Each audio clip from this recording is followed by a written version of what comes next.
Hello बच्चों। तो JEE mains 2024 की सीरीज में आप सभी का स्वागत है। आज जो हम लोग एक क्वेश्चन लेके आए हैं वो केमिकल काइनेटिक्स चैप्टर का है। और केमिकल काइनेटिक्स चैप्टर से जेई मेंस 2024 में अप्रैल 6 को इवनिंग में पूछा हुआ क्वेश्चन है। मतलब सेकेंड शिफ्ट में पूछा हुआ क्वेश्चन है 6 अप्रैल को। अब एक क्वेश्चन को ध्यान से पढ़िए क्या है। Consider two different first order reaction. हमें दो डिफरेंट फर्स्ट ऑर्डर रिएक्शन दिया हुआ है। क्या क्या दिया हुआ है? पहला जो फर्स्ट ऑर्डर रिएक्शन दिया हुआ है वो क्या दिया हुआ है? अगर हम ए और बी को रिएक्ट कराते हैं तो हमारा सी बनता है। ये हमारा फर्स्ट ऑर्डर रिएक्शन है। इसको रिएक्शन वन बोला गया है। ये रिएक्शन वन है, ठीक है। और पी से क्यू बन रहा है, यह रिएक्शन हमारा टू है। इसके हाफ टाइम को हमने टी वन नाम दिया, इसके हाफ टाइम को हमने टी टू नाम दिया। टी वन अपान में टी टू का जो रेशियो है हाफ टाइम का वो 5:2 है। यानी कि हम अपने तरफ से कंसीडर कर सकते हैं इसको 5x और इसको 2x टाइम ले सकते हैं। क्लियर है? अपनी तरफ से रेशियो दिया हुआ है तो हम कुछ भी ले सकते हैं। तो हमने 5x और 2x ले लिया। अब बात आती है T1 and T2 represent the time taken for the complete of the reaction. इसको आप ले लो T1 हाफ 1 और T1 हाफ 2, ताकि टी हाफ लाइफ टाइम तुम्हें दिखे।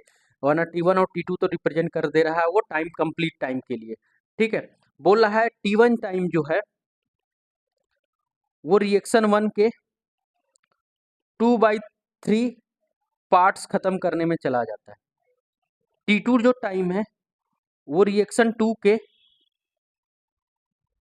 4/5 पार्ट कंप्लीट करने में चला जाता है, ठीक है। तो अब हमसे पूछ रहा है T1 और T2 के बीच का रेशियो। T1 और T2 के बीच का रेशियो पूछ रहा है। तो हमें पता है T1 और T2 के बीच का रेशियो हम कैसे निकालेंगे। तो हम ये फार्मूला लगा दें, T1 इक्वल टू 2.303 अपान में के लॉग ए नाट हमने 1 ले लिया। तो 80 हमारा कितना हो जाएगा रिएक्शन वन के लिए? 80 हमारा कितना है? 2/3 खत्म हो जा रहा है। तो 80 इक्वल टू क्या हो जाएगा? 1 माइनस जितना पार्ट खत्म हो रहा है बचा हुआ पार्ट, यानी कि 1/3।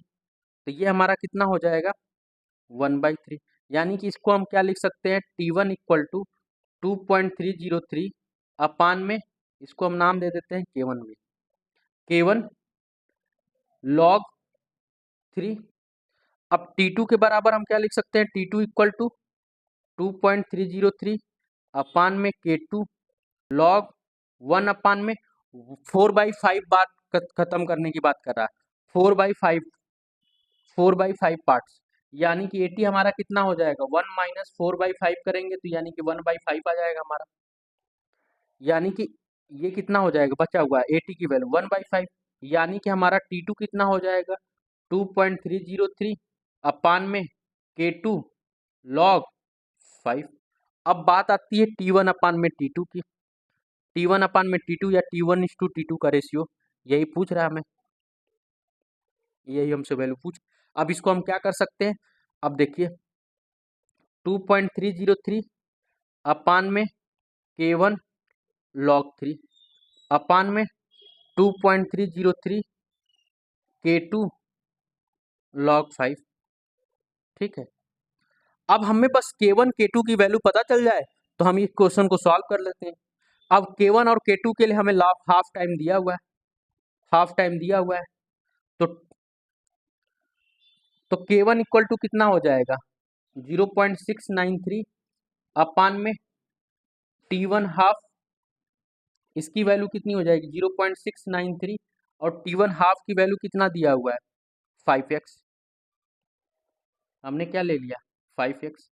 K2 की वैल्यू कितनी हो जाएगी? 0.693 अपान में T हाफ अपान में T2 का, तो 0.693 अपान में 2x। अब यही K1 और K2 की वैल्यू इस इक्वेशन में रख दीजिए आप। तो क्या होगा? T1 अपान में T2 इक्वल टू 2.3 से ये कैंसिल खत्म हो जाएगा। तो अब क्या हो जाएगा, log 3 अपान में K1 की वैल्यू हमारी आई है 0.693 अपान में 5x।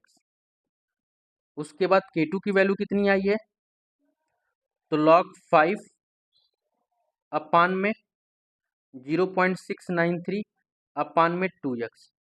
अब इसको ऊपर ले जाते हैं, इसको ऊपर ले जाएंगे तो ये 5x log 3 अपान में 0.693 divided by 2x log 5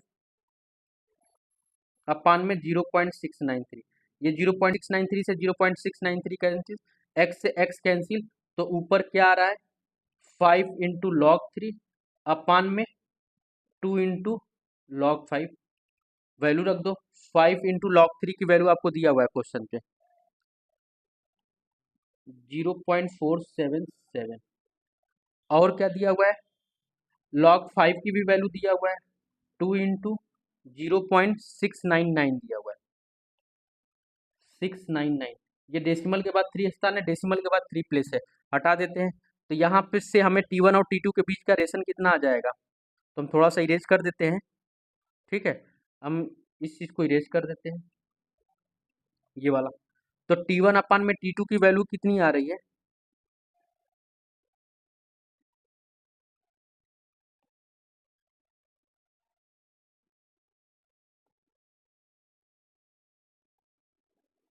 T1 अपान में T2 की वैल्यू कितनी आ रही है, तो ये वैल्यू आ रही है 5 इंटू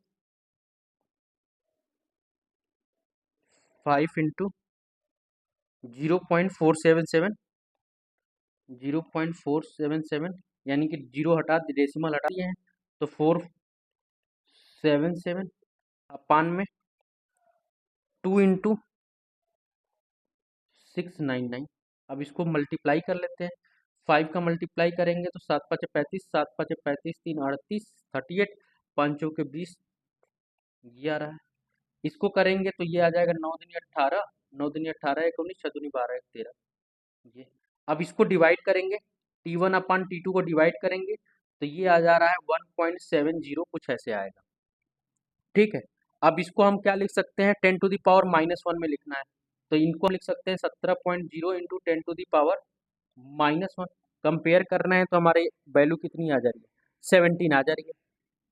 ठीक है, तो T1 अपान में T2 का रेशियो कितना आ रहा है, T1 अपान में T2 का रेशियो जो आ रहा है वो 17 इंटू 10 टू द पावर -1 आ रहा है, तो यानी कि हमारी वैल्यू कितनी हो जाएगी 17। नियरेस्ट इंटीजर में चाहिए था तो इसलिए हमने इसको नियरेस्ट इंटीजर में लेके आ गए। तो होप सो ये क्वेश्चंस आपको समझ में आया होगा। ऐसे ही और क्वेश्चंस के लिए हमारे चैनल पे बने रहिए। धन्यवाद।